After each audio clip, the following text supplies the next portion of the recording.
여러분 오늘 설교 제목 한번 따라 하시겠습니다. 아버지의 꽉 찬 자리. 좌우를 보시면서 한번 하실까요? 아버지의 꽉 찬 자리.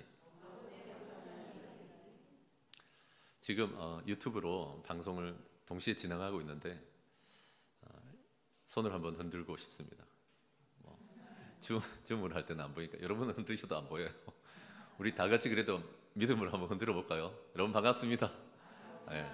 오늘 되게 유튜브에 들어오신 분들이 많거든요. 왜냐하면 그만큼 확진자가 주변에도 많이 나타나고 계시죠. 근데 참 우리 교회는 너무 감사하게도 증세가 좀 있다 싶으시면 연락을 주십니다. 그 중에 한 분 안타까운 게 우리 신경민 성도님이 오늘 2부 예배 때 소개하고 우리 교회 등록하셨습니다 하고 박수 따닥 치려고 했는데 박수 치면 안 됩니다 지금.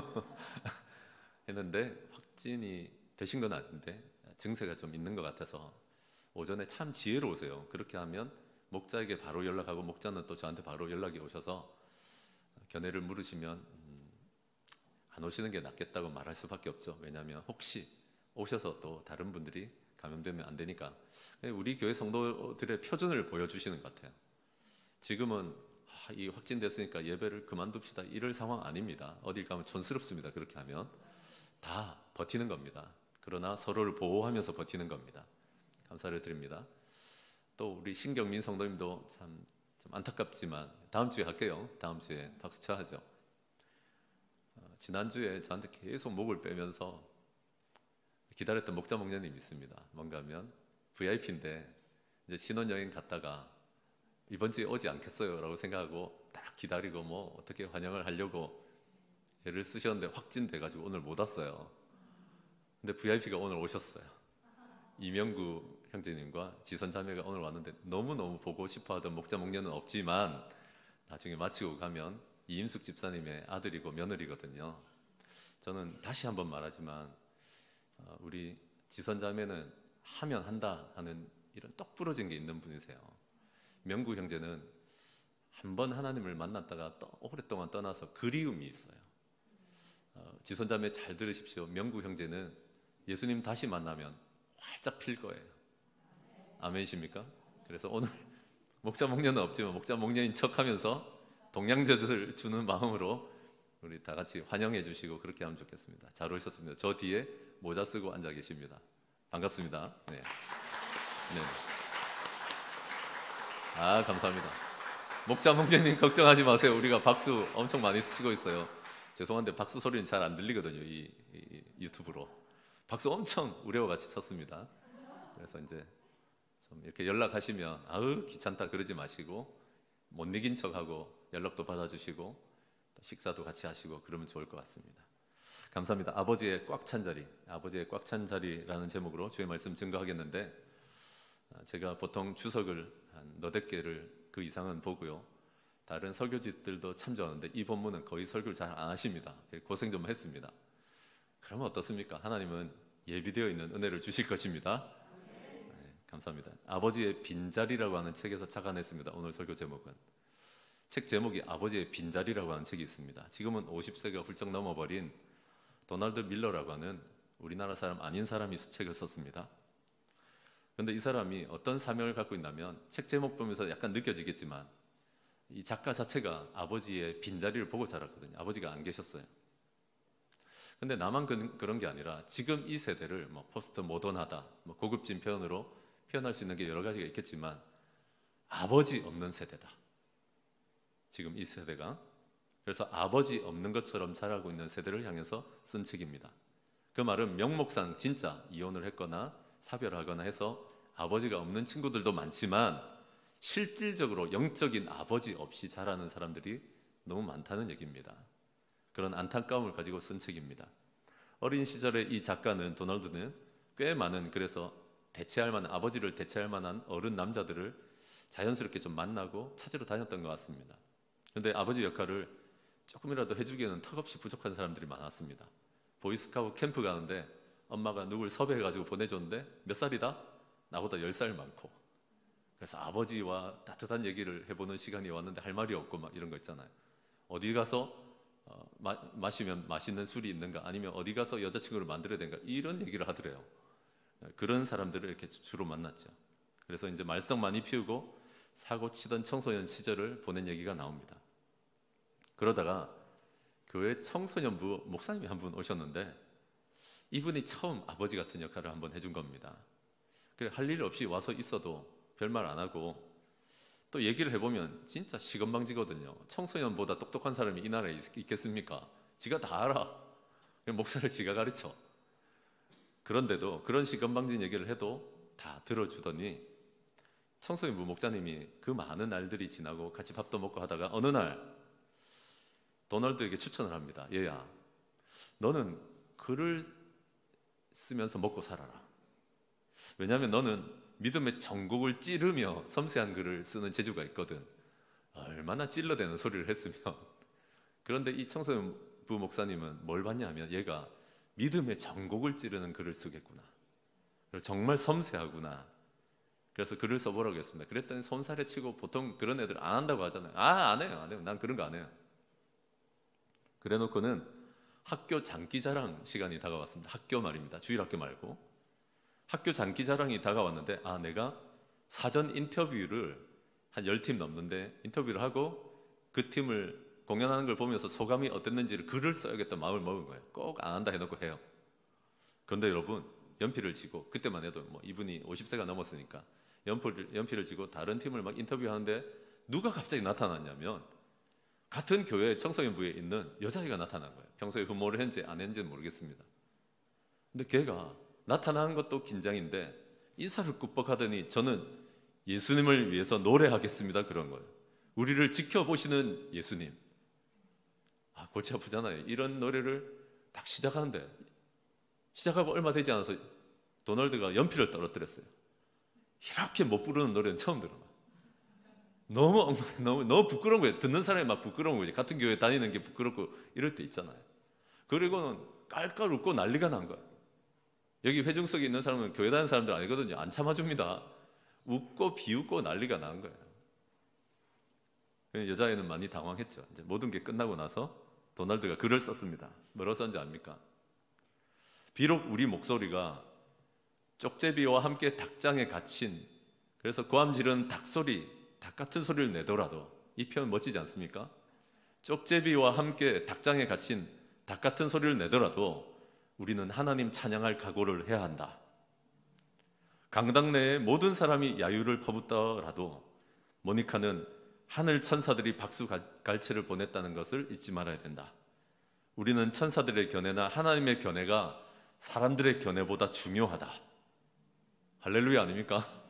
야, 저는 깜짝 놀랐어요. 이 어린 나이에 이런 글을 쓸 수 있다는 게. 난리가 났죠. 걔도 막 모니카도 눈물 흘리면서 나를 알아주는구나 하고, 그리고 동네에서도 교회에서도 학교에서도 야, 문필력이 장난이 아니구나 하는 소문이 난 것입니다. 여러분, 비록 아버지는 없이 자랐지만 청소년부 목사님이 부분적이지만 유사하게 아버지 역할을 해주면서 이 반항 많던 아이 하나를 붙잡고 글쓰기를 권유하고 인생의 목적을 한번 깨닫게 해줬더니 아버지 없이 자란 남자아이가, 전에는 보이스카우트 캠프에서 창피당하고 나무 자동차 경주에서 아버지 없는 서름으로 비참했던 한 아이가 아버지의 빈자리를 채워가면서 아버지의 꽉 찬 자리를 만들어가는 책 이야기입니다. 단언컨대 이 책은 아픕니다. 읽어보시면. 아픈데 이 세대를 이해하는 데는 아주 중차대한 책이라고 저는 생각합니다. 사실 여러분, 아들이든 딸이든 나이가 적든 많든 아버지가 필요하다는 생각 안 해보십니까? 물론 그런 분들 계실 겁니다. 이런 아버지만 없는 게 낫겠다. 근데 여러분, 아버지가 없는 인생은 나 혼자서만 더듬더듬 긴장하면서 찾아가야 되는 인생이 그 무엇밖에 안 됩니다. 보고 배운 것도 없고 내 손을 꽉 붙들고 가주는 든든한 버팀목이 없기 때문에 나 혼자서 더듬더듬 혼자서 긴장하면서 찾아가는 인생이 그렇게 여겨진다는 얘기입니다. 아버지의 빈자리 때문에 긴장하면서 살아가는 우리에게 하나님께서 아버지가 되어주십니다. 아멘이십니까? 하나님께서 아버지로서 어떤 역할을 해주시는지를 좀 배웠으면 좋겠습니다. 오늘 이 설교를 통해서 그래서 우리의 빈자리를 꽉 채워주시는 하나님 아버지를 만날 수 있기를 바랍니다. 하나님은 아버지로서 어떤 역할을 해주실 것 같습니까? 어떻게 우리 인생을 꽉 채워주실까요? 첫째로 한번 따라합시다. 아버지는 보고 배우게 합니다. 좌우에 한번 크게 해볼까요? 아버지는 보고 배우게 합니다.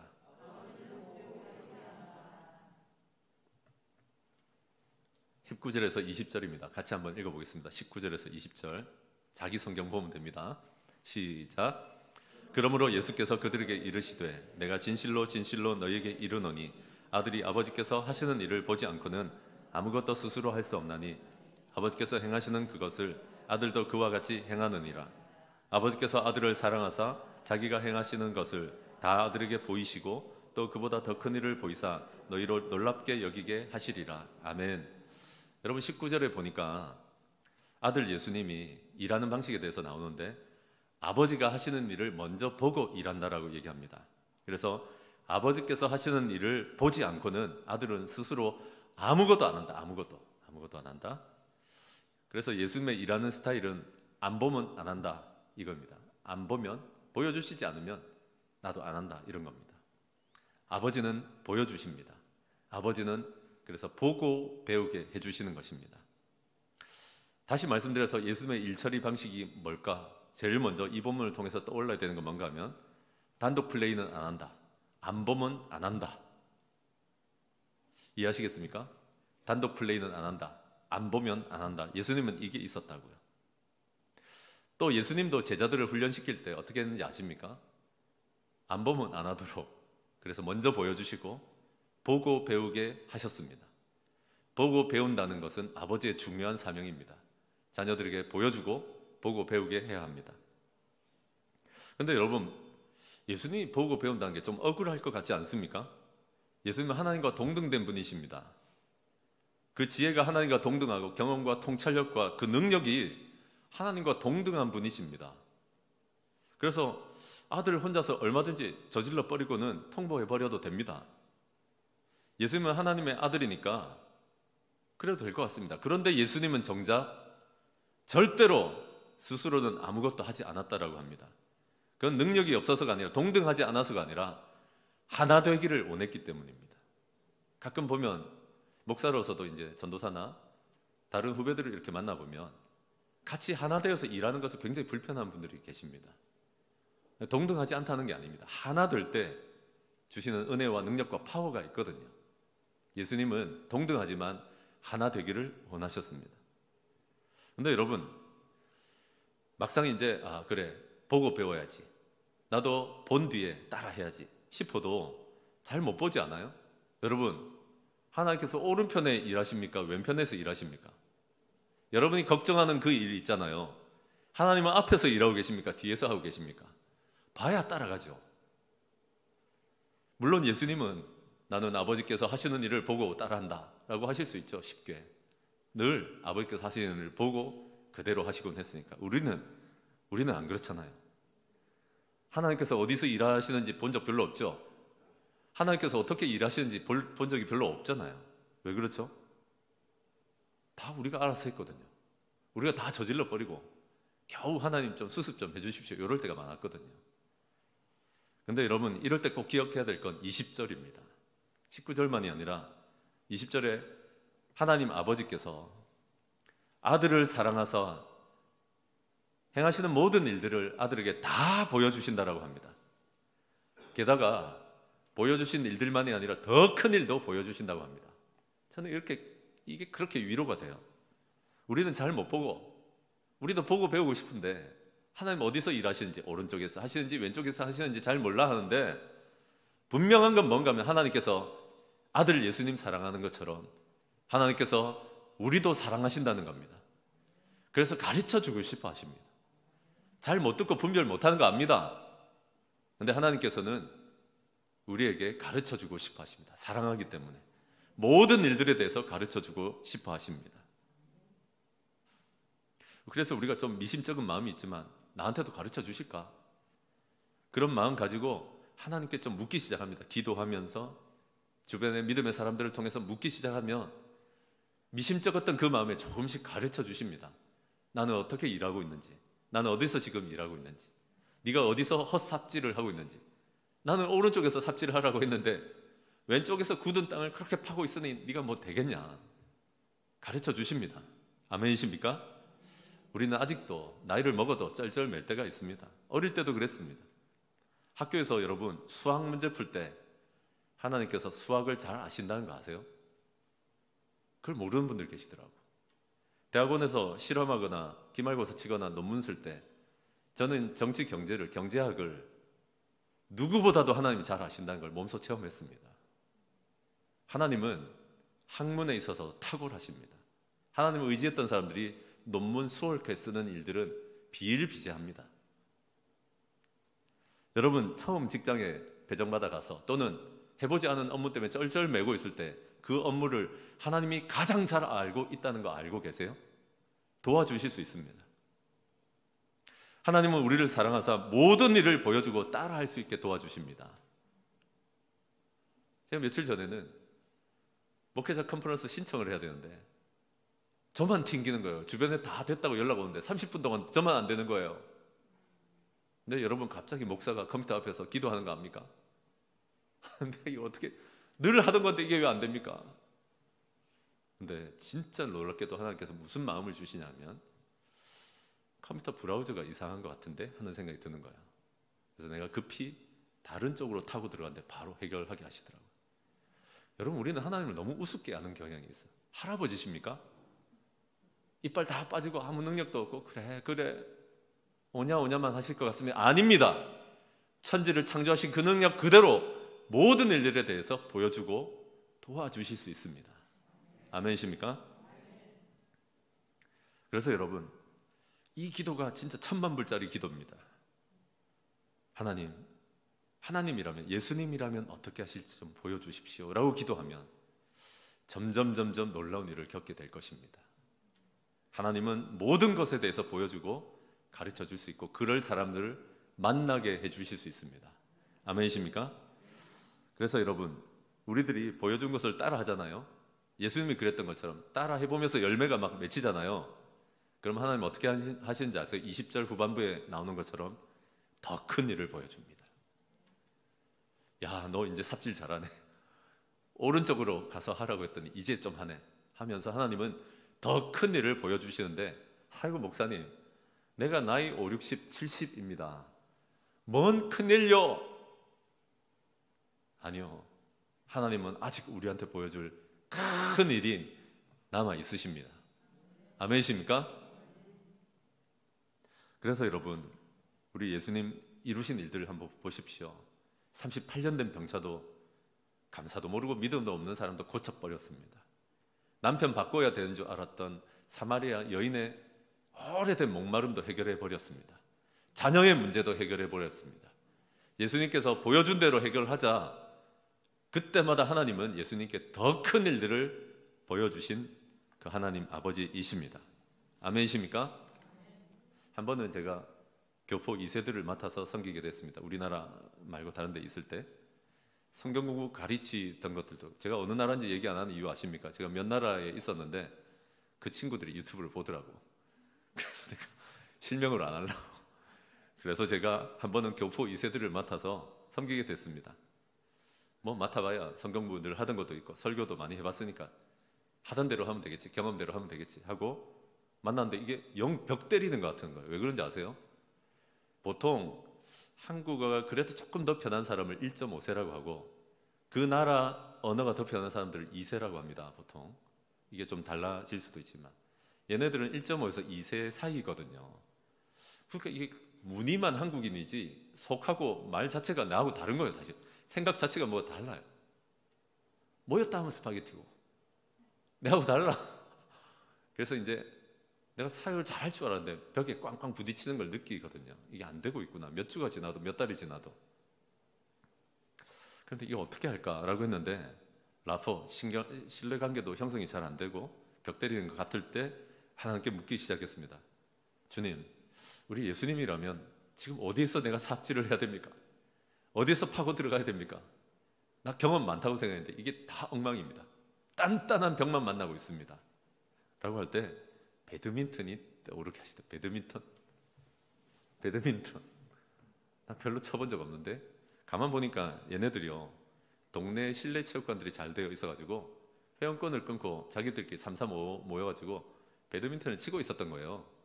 그래서 야, 목사님도 좀 껴줘라 라고 해가지고 가는데, 목사님 신발에 흙이 묻은 채로 들어오면 어쩝니까? 이건 따로 쓰는 신발이 있다고. 그럼 내가 갑자기 신발이 없으니까 그걸 다 닦아주더라고. 다 닦아주고 라켓도 없이 왔잖아. 채도 빌려주고. 그리고 이제 다 됐다. 뭐 엉성한 추리닝, 저거는 반바지 입었는데 나는 긴 추리닝 입고 와가지고 뭐 이렇게 하는데, 아무리 휘둘러 나는 최선을 다해서 하는데 안 되는 거예요. 배운 놈한테 못 이깁니다. 진짜 배드민턴 같은 것도 전진후진 하는데 늘 갖고 노는 것 같아가지고 부하가 치밀고 막 화가 좀 나더라고. 진짜 안 돼요, 배운 사람한테는. 근데 나중에 이제 저한테 힘 조절이 중요하다는 것, 그리고 아래에서 위로 칠 때와 내려 찍을 때와 점프할 때와 손목에 스냅을 쓸 때와 팔꿈치를 이용하는 것과 팔 어깨 전체로 쓰면 안 된다라는 것과 엄청 신나하는 거라 기분 나쁘더라고. 나 저거 안다고 말이야. 근데 여러분 아시겠지만 저의 모자람을 채워주면서 애들이요 행복해하고 마음을 열더라고. 그게 하나님의 지혜였습니다. 그 너댓 명이 마음을 활짝 여니까 그 수십 명이 열리는 것은 별 어려움이 아니었습니다. 아멘이십니까? 두말하면 잔소리죠. 그런데 여러분, 제가 거기서 배드민턴을 배웠는데 나중에 선교지에 갔는데 배드민턴 강국에 갔거든요. 근데 우리 선교사님이 배드민턴을 엄청 하고 싶어 했어요. 그 현지인들이 너무 좋아하니까 되게 못 치는 거야. 선교사로 내보다 13년이나 먼저 와 있는데 되게 못 쳐. 근데 내가 배우고 왔잖아. 그 말도 잘 안 되는 신임 선교사가 들어왔는데 너무 이게 도움이 되는 거지. 하나님은 작은 순종했던 그거 버리지 않고 큰 일에 쓰게 하십니다. 아멘이십니까? 그래서 여러분 정리해서 묻자면 예수님의 활동 근거는 하나님이 일하시는 것이었습니다. 안 보면 안 합니다. 단독 플레이는 하지 않겠다, 이런 게 있었습니다. 그리고 하나님은 사랑하시기 때문에 모든 일에 대해서 보여주십니다. 우리가 보고 배워야 될 게 있다면 하나님 누구를 통해서라도 모든 일에 대해서 가르치고 보여주십니다. 지금 좀 답답한 일이 계십니까? 하나님 좀 보여주십시오. 누구를 좀 만나서라도 깨닫게 해주십시오 하시는 저와 여러분 되시길 바랍니다. 그리고 그 순종을 하고 나면 반드시 더 큰 일로 나아가게 하십니다. 적용하는 질문, 나는 아버지의 일하심을 먼저 보고 일합니까? 아니면 저질러 버립니까? 진짜 수습하기 힘들어요.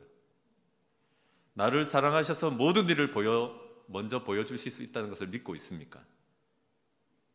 더 큰 일을 보여주시려고 해도 막고 있는 나의 불순종은 무엇입니까? 의외로 많은 분들이 더 큰 일을 막고 있습니다. 하나님께서 아버지로서 우리를 꽉 채워주십니다. 두 번째, 하나님 아버지는 무엇을 하십니까? 아버지는 일으켜 살리십니다. 한번 따라합시다. 아버지는 일으켜 살리십니다. 좌우에 한 번 더 하시죠. 일으켜 살리십니다.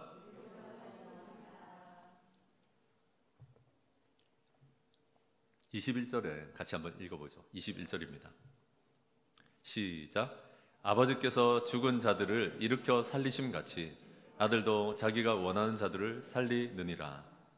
24절 25절도 같이 읽어볼까요? 시작.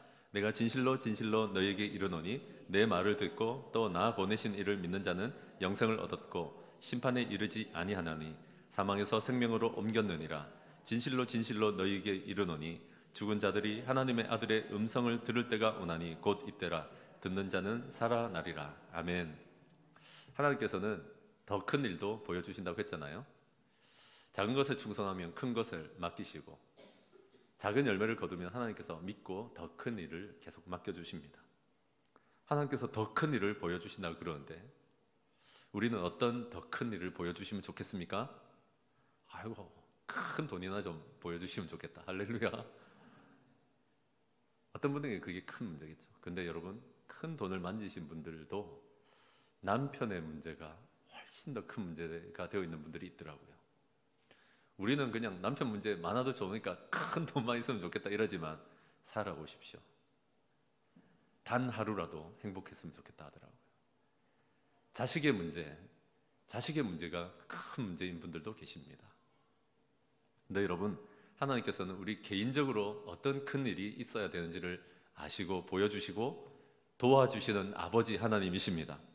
하지만 요한복음 5장에서 말하는 큰 일은 그 모든 개인적인 일들보다는 하나님께서 이제부터 보여주시는 큰 일은 뭔가 하면 바로 죽은 자를 일으켜 살리는 것입니다. 큰 일이 뭐라고요? 죽은 자를 일으켜 살리는 것입니다. 아버지가 죽은 사람들을 일으켜 살리는 것을 보여줍니다. 그러면 아들 예수님이 그 큰 일을 보시면서 나도 원한다 하시면서 나도 죽은 자를 일으켜 살리시는 것입니다.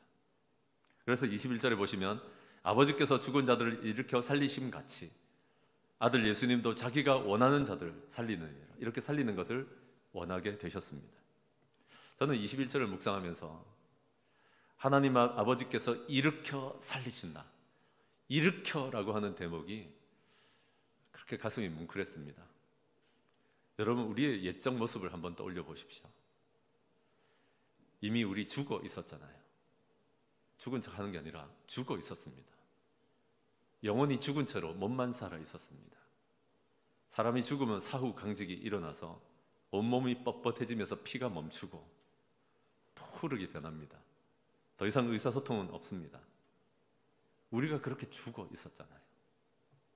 그렇게 죽어 있을 때 영적으로 죽어 있는 사람을 그렇게 쓰레기처럼 나동그러져 있는 우리를 살리시려고 무릎을 꿇고 몸을 굽히시고 구부려서 그를 부둥켜 안고 일으켜 살리신 것입니다.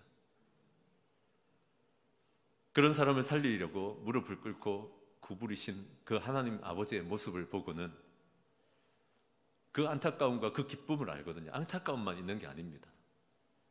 그렇게 살아났을 때 하나님 아버지의 기쁨이 있거든요. 그래서 예수님도 기꺼이 이 땅으로 구부러져서 내려오셨습니다. 낮춰서 내려오셨습니다. 영적으로 죽어 있는 사마리아에도 내려가셨고 38년 된 병자가 감사도 믿음도 없어도 내려가고 또 내려가 주셨습니다. 일으켜서 살리신 것입니다. 구부려서 살리신 것입니다. 내려와서 살리신 것입니다. 일으켜 살리시는 예수님이 다가오셨을 때 그 음성을 듣기만 하면, 예수님을 영접하기만 하면 죽은 사람을 살리십니다. 영생을 주시고 사망에서 생명으로 옮겨버립니다. 그래서 예수님을 영접하고 나면 이상하게 좀 편안해집니다. 막 쓰러지고 이런 사람들도 가끔 있지만 그보다는 이상하게 편안하고 기뻐합니다. 영생을 지금부터 누리거든요. 그리고 이사시켜버립니다. 사망에서 생명으로 옮겨버립니다. 그게 얼마나 안심이 되는지 아세요? 이사 보내주시고 바로 지금부터 영생을 누리게 하시거든요. 근데 여러분, 이런 일을 마치시는, 감당하시는, 큰 일 하시는 예수님께 26절 보시면 또 하나 부어주시는 게 있습니다. 그건 뭔가 하면 이 큰 일을 지속적으로 감당할 수 있도록 생명을 아들에게 부어주신다라고 합니다.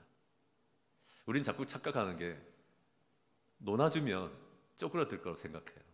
아니에요. 하나님은 한 사람을 일으켜 살리고 나면 지칠 수 있죠. 그것에 뛰어넘는 생명을 부어주십니다. 아멘이십니까?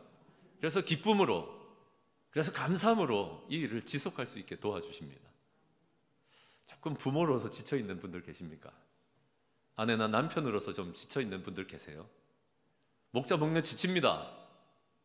근데 여러분, 기억하셔야 될 것은 우리의 피곤하고 지치는 것을 뛰어넘는 생명을 우리에게 부어주신다는 것을 잊지 마시는 저와 여러분 되시길 바랍니다.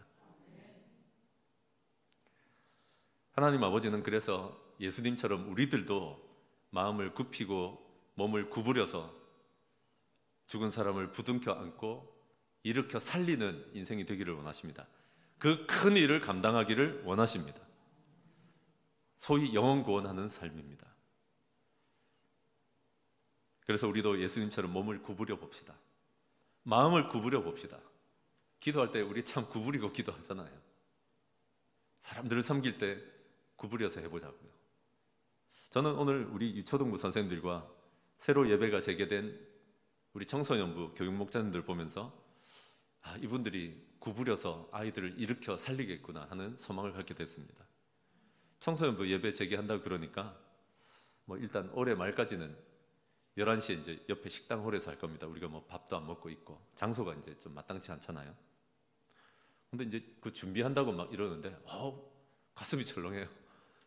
목사님, 우리 애들 예배하기 좋게 또 목장하기 좋게 의자랑 우리 테이블을 좀 옮겨도 되겠죠?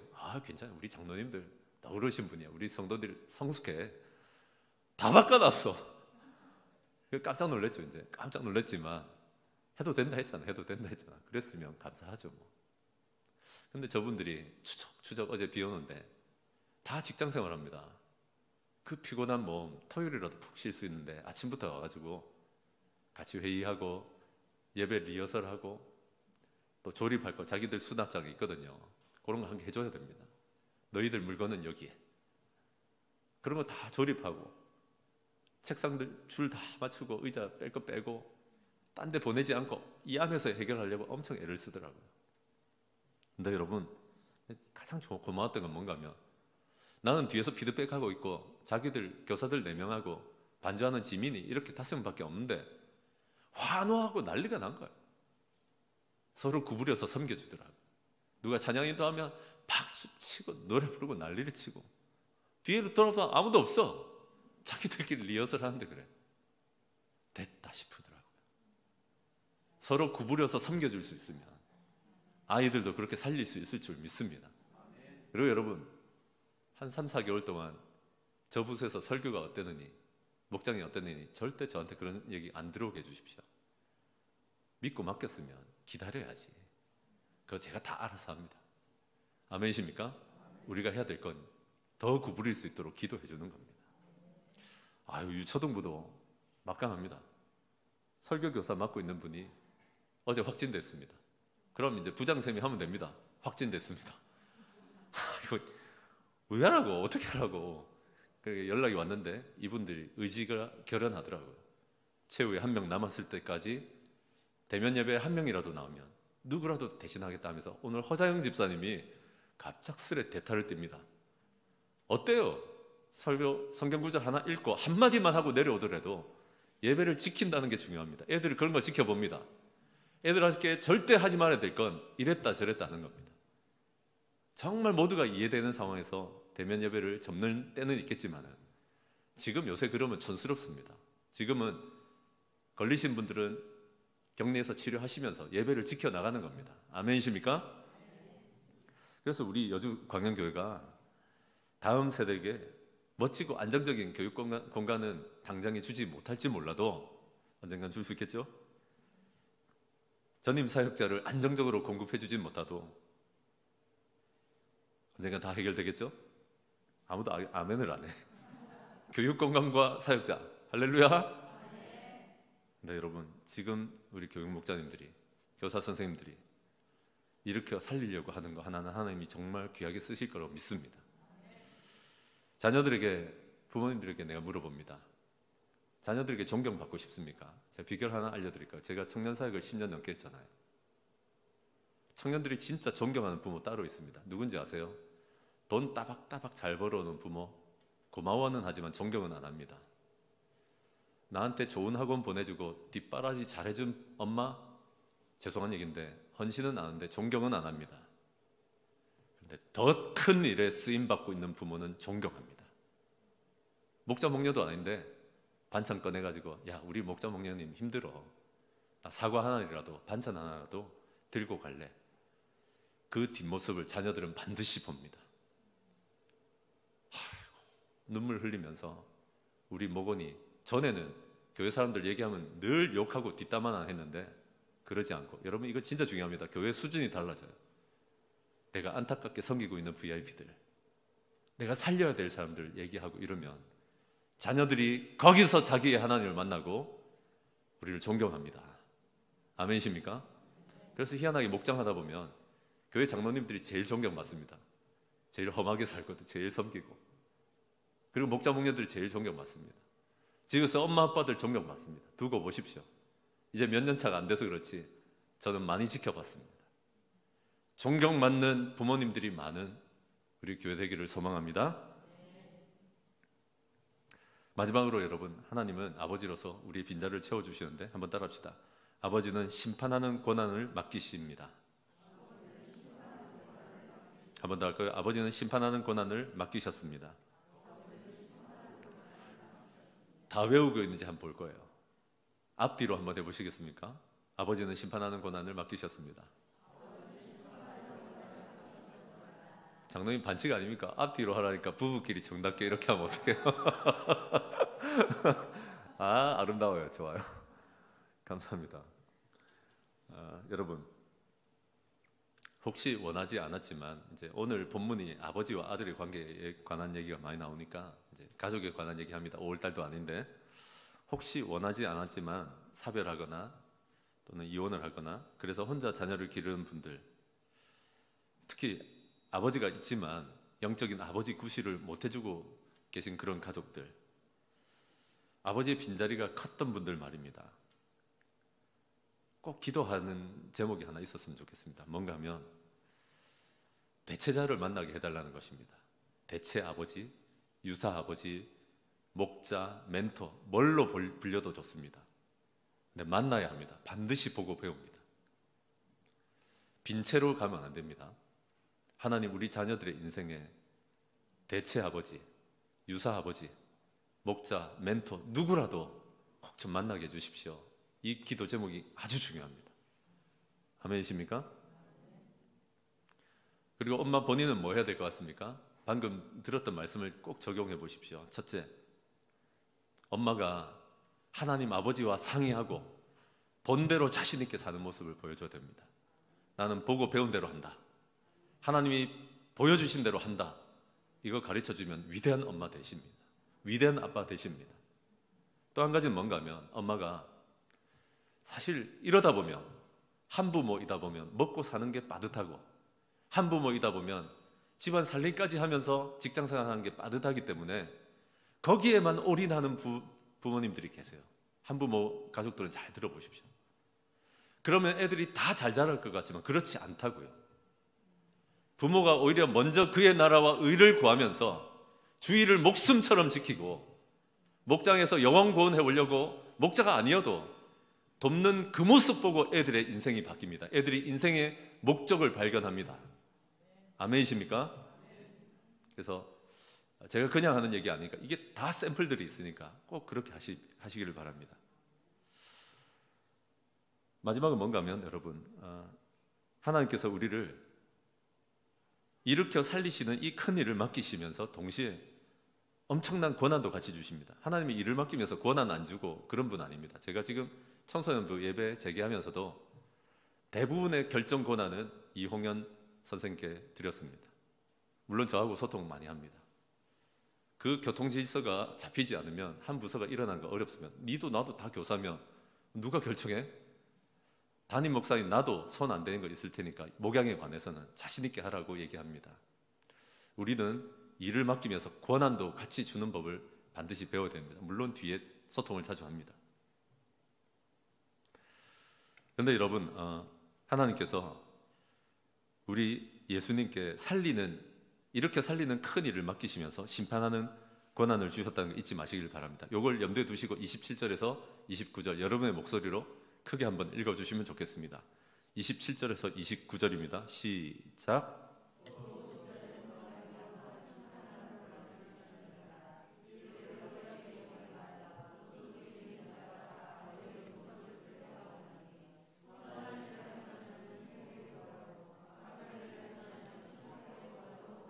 아멘. 감사합니다. 여러분, 우리가 유대인이 아니라서 그렇지 지금 오늘 이 얘기가 대부분 지금 유대인들을 앞에 놓고 하는 얘기거든요. 38년 된 병자를 고치고 나니까 유대인들이 어디 안식일을 그랬다고 막 다그치고 있는 그 유대인들 앞에 놓고 예수님이 하시는 얘기입니다. 굉장히 적대적입니다. 예수님이 하신 일이고 자식간에 나한테 마음을 불편하게 했다는 것 때문에 예수님한테 굉장히 적대적인 사람들입니다. 우리가 그 유대인이라고 쳐봅시다. 예수님 얘기를 여기까지 들으면 어떨 것 같습니까? 대부분 계속 듣는다 떠난다? 그건 양반이고 떠나는 건 양반이고 미쳤구나. 이 예수가 지금 죽으려고 용을 쓰는구나 라고 욕을 할 겁니다. 왜 그렇습니까? 예수님이 자꾸 하나님을 아버지라 그러거든. 유대인들은 이런 거 절대 용납 못합니다. 이거 신성모독이에요. 어떤 놈이 나타나더니 하나님의 아버지래. 뭐예요 이거? 그런 마음인 거예요. 하나님의 아버지예요. 그래서 하나님 아버지의 일을 보고 나는 일을 하는 거예요. 기가 찰 노릇이죠. 그리고 아들인 나의 음성을 듣고 마음을 열고 영접하면 그는 오늘부터 살아나고 죽음의 관문을 통과하고 나서도 천국 가고 하나님 자녀가 된대. 와, 이거 보통 놈 아니구나. 정신이 나갔구나. 죽으려고 용을 쓰는구나. 왜 그런 말이 안 나오겠어요? 우리 예수님께 대해서. 그래서 C.S. 루이스라고 하는 한 사람의 말대로 예수님이 진짜 하나님의 아들이라고 주장을 하시면 그걸 제대로 들은 사람은 두 가지 반응밖에 없습니다. 적당히는 없습니다. 극단적인 선택으로는 아닙니다. 예수님이 나는 하나님의 아들이야, 나는 너희들의 구원자가 될 유일한 길이야 라는 말 앞에 그게 딱 들리면 우리는 극단적인 두 가지 반응밖에 없습니다. 첫째는 뭔가 하면 침을 뱉고 외면하는 겁니다. 미쳤구나. 나머지 하나는 우리의 무릎을 꿇고 예수님이 하나님의 아들이고 내 인생의 구원자입니다 라고 말하는 것입니다. 적당이라고요? 아니요. 그분은 아직 복음을 들은 적이 없는 겁니다. 아직도 내 마음에 복음이 들어온 적이 없는 겁니다. 그래서 어떻게 보면 예수님은 미치광이이거나 예수님은 진짜 하나님의 아들 혹은 구원자이거나 밖에 없다는 얘기입니다. 안 그래도 화가 나서 막 우려하고 있는 또 승질을 내고 있는 사람들한테 예수님이 28절에 이를 놀랍게 여기지 말라 하면서 더 놀라운 얘기, 놀라지 말고 들어라 이렇게 말할 때가 있잖아요. 우리가 놀라지 말라 이러면서 더 놀라운 얘기를 합니다. 뭔 얘기를 하십니까? 무덤 속에 있는 자가 나의 음성을 들을 때가 온다라는 얘기입니다. 지금 말고 나중에 재림 때, 나중에 최후의 심판 때 내 음성 들을 때가 온다라고 하십니다.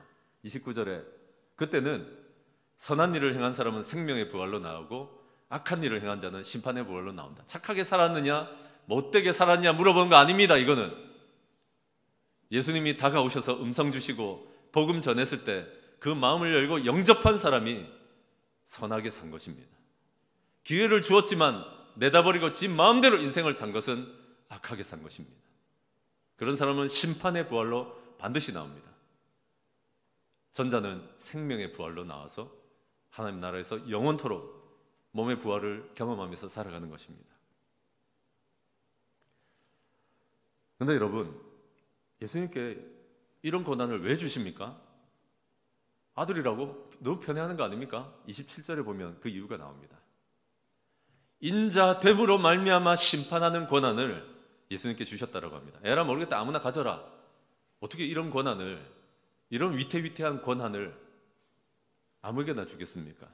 아들이라고 그래서 주신 것만도 아닙니다. 아들이 인자가 되셨기 때문에 주신 것입니다. 인자는 사람의 아들이라는 뜻입니다.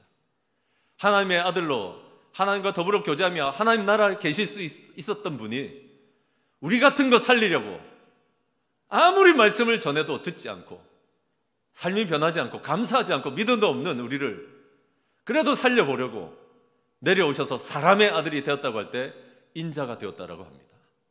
아멘이십니까? 우리 예수님께서 인자가 되셨기 때문에 심판하는 권세도 주셨다는 것입니다. 사람을 일으켜 살리는 너희이기 때문에 너희에게 이 권한도 준다. 심판하는 권세. 무엇이 선이고 무엇이 악인지, 누구를 살리고 누구는 살릴 수 없는지를 알려준다라고 하시는 것입니다. 예수님께서 일으켜 살리려고 구부러지고 낮아지고 내려오시니까 하나님께서 높여주신 것입니다. 이 원리를 기억하십시오. 우리가 낮아지면 높여주시고 우리가 약하면 강하게 하십니다. 우리가 부들부들 떨면서 두려워하면 하나님이 용기를 더하십니다. 아멘이십니까? 우리가 내려가면 주님께서 높이시는 것입니다. 섬기고 일으켜 살리려고 하면 심판하는 권한도 주신다는 것입니다. 이걸 가끔 모르시는 분들이 계신 것 같아요. 부모님들, 특히 오늘 주제가 약간 그런 쪽으로 가는데 한 부모로서, 아빠로서만 혹은 엄마로서만 자녀를 가르치고 또 양육하고 계신 분들 잘 들어보십시오. 너무 미안해하지 마십시오. 그냥 구부러져서 먹여주고 구부러져서 섬겨왔으면 됐습니다. 예수 믿게 해준 부모 가장 위대합니다.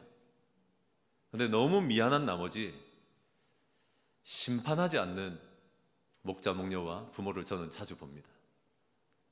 네가 엄마가 없는데 내가 뭐라 하겠냐? 네가 아버지가 없는데 내가 또 뭐라고 하겠냐? 뭐라 해야 됩니다. 구부러져서 섬긴 사람에게는 그런 권한과 권세를 주십니다. 목자 목녀도 마찬가지입니다. 목장을 처음 시작하면 우리 교회처럼 이제 시작한 지 한 3년밖에 안 되고 이러면 다 오냐 하는 게 목자 목녀인 줄 압니다. 목자 목녀가 섬겨서 구부러져서 섬기십시오. 구부러져서 기도하십시오. 그러나 여러분 잊지 마십시오. 구부러져서 기도하고 섬겼기 때문에 반드시 심판하는 권한을 주십니다. 권세를 주시고 능력을 주십니다. 아멘이십니까? 그래서 기도하면서 마음이 아파서 부드러운 바구니에 담아가지고 그것은 아니라고 말해줘야 될 때도 있습니다. 그리로 가면 절벽이라고 말해줘야 될 때가 있습니다. 그 말을 못하는 거예요. 왜 그래요? 이제 목회자하고 같은 마음이더라고. 목자 목녀를 보니까 떠날까 봐. 그 옛날에는 교회 목사들만 고민하던 거 아닙니까? 나 그거 보면 진짜 짠해요. 우리 목원들 진짜 그런 걸로 위협하지 마세요. 할렐루야. 그리고 사랑하니까 구부려져서 섬겼기 때문에 할 말 있어야죠. 그래서 여러분, 부모도 마찬가지입니다. 아버지가 없이 자란 아이들 예를 들자면 아버지가 없이 자라다 보면 자유롭지 못하고 자신감이 떨어질 때가 많습니다. 자신감이란 건 뭡니까? 아버지의 인정을 좀 받고 자라야 되거든요. 어른 남자들 여기 계시는데 우리 청소년이나 아이들 보면 칭찬 좀 많이 해주십시오. 아시겠죠? 그 아버지의 칭찬을 먹고 자라면서 또 아버지가 멋있게 살아가는 모습을 보면서 자신감을 얻는데 아버지가 인생이 정리가 안 되고 또는 아버지가 아예 없고 막 이래버리면 애들이 무슨 자신감이 있겠냐고요. 또 하나, 자유롭지 못합니다. 그 말은 뭔가 하면 여러분, 선을 그어줘야 되거든. 아버지는 늘 잔소리하는 건 아버지가 아니요. 한번 굵직하게 이 선은 넘으면 안 돼라고 말해줘야지. 그리고 그 선을 넘으면 매를 들어야지. 그 안에서 너는 이 안에서 놀아도 돼라고 말해줘야 됩니다. 자칫하면 아버지 없이 자라다 보면 그럴 수 있습니다. 근데 어머니가 힘들지만 그 말을 해줘야 됩니다. 이 선을 넘으면 안 된다라고 어려서부터 말해줘야 됩니다. 우리나라 경우는 아니지만 미국 재소자의 85%가 아버지 없이 자랐습니다. 핵심은 이 짓을 저지르면 안 된다는 걸 어려서부터 아무도 안 가르쳐 준 겁니다. 그걸 변명하자는 건 아닙니다. 그러면 여러분, 목자 목녀도 마찬가지입니다. 목원들 피둥피둥 살만 찌우려 하지 마시고 때로는 여러분 아픈 소리도 할 수 있어야 됩니다. 단 부드러운 바구니에 담아서.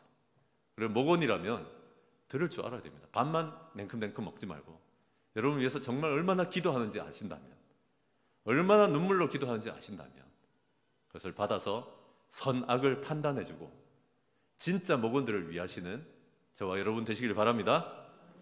한 번은 웬 불안당 같은 놈이 목장에 왔습니다. 이게 험상궂더라고. 이게 그럴 때 있어요. 키도 저보다 훨씬 크고 요새 젊은이들은 왜 그래 큰지 모르겠어. 근데 인상이 얼굴이 썩어 있더라고. 너무 어두워. 얘가 뭐지 이랬는데 사고를 치더라고. VIP 여자 청년이 왔는데 얘를 데리고 나가서 큰 사고를 치는 거예요. 제가 정말 화가 많이 나죠. 근데 여러분, 좀 비겁한 얘기인데 목원이 너무 덩치가 커, 얼굴이 너무 사나워, 힘도 세, 격투기도 배우러 다녀. 생각만 하죠요 진짜.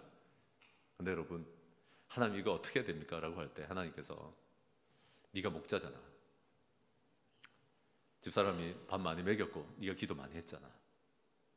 네가 구부러져서 섬겼다면 나는 너에게 고난도 준다. 네가 지금 이거 안 막으면 안 돼. 담임에게 찾아간다고 되는 거 아니야. 네가 해야 돼. 네가 목자야. 그래서 마음을 먹고 만나자. 근데 바로 그 말을 꺼내면 안 되니까 뭔 기도가 중요한가 하면 하나님 이 얘기를 꺼낼 수 있도록 얘기를 좀 흘러가게 도와주십시오. 그리고 내가 말을 하면 마음이 움직이게 도와주십시오. 이런 기도 많이 하고 밥을 맛있는 걸 사준 다음에 얘기를 시작했어. 핵심은 야단치는 거예요.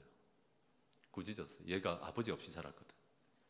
진짜 교회라는 것도 모르고 이러니까 지 마음대로 교회를 흐트러 놓은 거거든. 그래서 제가 그러면 안 돼. 우리 목원들 끌고 나가서 해서는 안 될 짓 하면 안 돼. 그 얘기를 했어요. 그리고 야단을 계속 쳤어요. 기분 나쁠 정도 그 수위를 조절하면서 계속 야단을 쳤는데 얘가 나중에 저를 아버지처럼 따르더라고. 내가 이제부터 하는 말은 지는 이 야단도 처음 맞아본 거야. 해서는 안 될 짓이 있다는 얘기를 해준 것도 어머니가 너무 미안해가 맨날 돈만 줬지 야단도 안 쳐준 거예요. 겁났습니다. 그날 제가 격투기 하면 어쩌지? 우리 목자 목녀애들 다 이런 마음이 있습니다. 혹여 다칠까? 나갈까? 부모에게도 이런 마음이 있습니다. 혹여 애 뻗나갈까? 아니요. 기도 많이 하시고 부드러운 바구니에 담아서 해야 됩니다. 아니면 걔 교도소 갑니다. 교도소는 안 가도 결국 사고 칩니다. 이것을 감당하시는, 고난을 감당하시는 저와 여러분 되시길 바랍니다. 말씀 정리하겠습니다. 우리도 보고 배웁시다. 하나님은 모든 것을 보여줄 준비가 되어 있습니다. 우리도 일으켜서 살립시다. 아멘이십니까? 가장 큰 일입니다. 우리도 고난이 있습니다. 그 고난을 막 쓰지 말고 부드러운 바구니에 담아서 잘 양육하시는 저와 여러분 되시길 바랍니다. 아멘. 우리 이 말씀을 한 1분 동안 침묵하시면서 내가 붙들 말씀을 정리하시면 좋겠습니다.